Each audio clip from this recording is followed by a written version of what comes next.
Thanks for tuning in to the Urban Scope podcast. Now I'm back with more NBA news. Now, this Draymond Green and Austin Rivers conversation or debate, I have a lot of different thoughts about this one because just for the simple fact of I think there's debt on both sides in this argument because I don't think anybody's right or necessarily anybody's wrong. Um, but I think I agree more with Austin Rivers in this debate just because of the the subject matter or what they're arguing about, so to speak. Because Draymond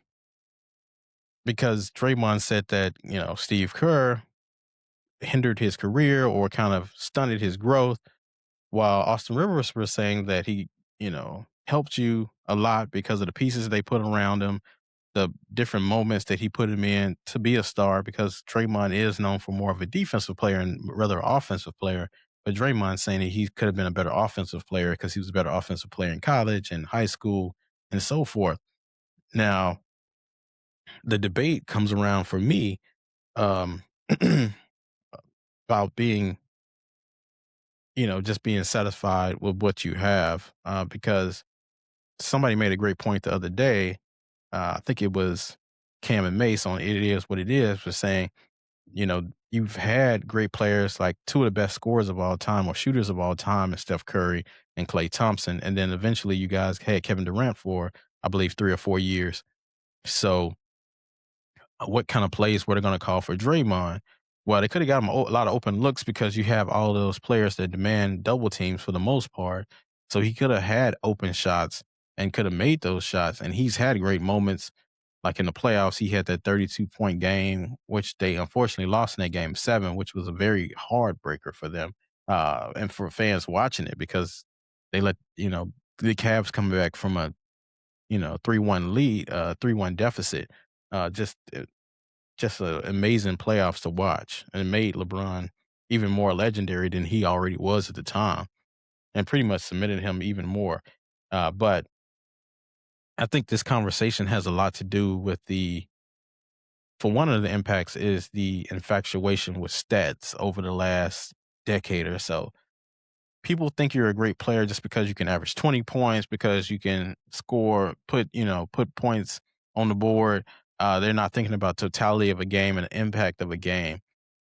Now, Draymond will never be one of those players that average 20. He probably doesn't even average 10 for a career, but he's one of those players that, and Austin Rivers said he was in a great system, which he can't be faulted for where he's drafted to. He had no control over that. Um, but in the same breath, he made the best out of a moment that he was given the opportunity for. And I think that's where Draymond has to be content about because you could have put a lot of people in that spot, and I don't think they would have got the same results that Draymond Green had. Because being able to pass to Steph and having that chemistry with him and Clay, being able to rebound and bring the ball up the court, 94 feet, especially playing the power forward position, even though he was a very undersized power forward at 6'6" or 6'7". So he's able to do those things and just impact the games in different ways because he's not going to be a stat sheet darling. But this generation is infatuated with stats, saying I average 15, I average 20, and I'm a better player than somebody because they don't average more points. But look at the impact. If you're watching the game, stats shouldn't really matter if you have the impact. Now, if you're averaging like 30 or 40, that's something different. That's impact in itself. But if you're averaging 20, 15 points, you have to really look at the impact of another player that might not be averaging as much because it's about the system that you're in. System might not call for you to score 30 points because we've seen over the past decade or so players averaging 30 points a game and not doing anything with the team's success. You had a Bradley Beal averaging 30 points, didn't even make the playoffs. You had a Russell Westbrook averaging 30 out in the first round, really didn't give much competition. You have a James Harden who did it for several years, didn't really go anywhere in the playoffs. So 30 points or averaging a lot of points doesn't necessarily equate to playoff success. Now you have players like SGA that can do it. You have players that um, in the past have done it, but for the most part, averaging all those points doesn't necessarily guarantee playoff or postseason success. and a lot of those teams don't do that. So it's over infatuated with the scoring stuff.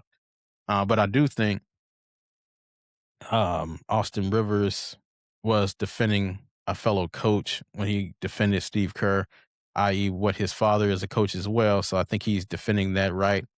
And one thing I didn't like Draymond that he said, and a side note, Draymond is one of my favorite players of this era because of what he can do on both sides of the court.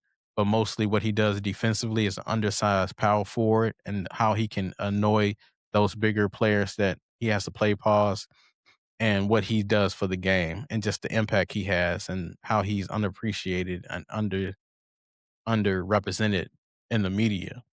But just to get back on track, Draymond said that Austin Rivers' dad gave him a contract.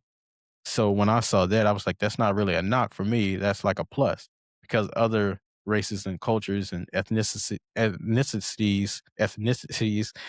does it as well. So when they do these things, we don't bat an eye. We don't look twice at it. Look at the Jerry Jones family. When Jerry moves on from football, his sons will get that team. Nobody would bat an eye or say, "Oh, well, your dad gave you this."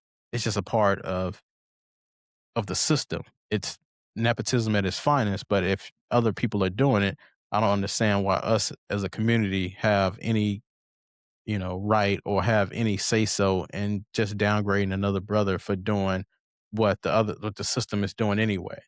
It's bad enough we already don't have a stable system in place of wealth and riches and just having our generation set forth for the next generation.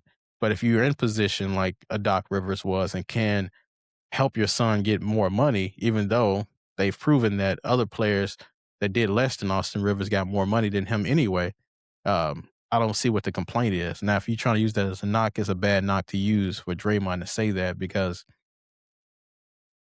with the disadvantages in the African American community, uh, anytime we can get money from a nepotism standpoint or any standpoint, I don't fault anybody. As long as nobody was hurt, I don't fault them for getting the money.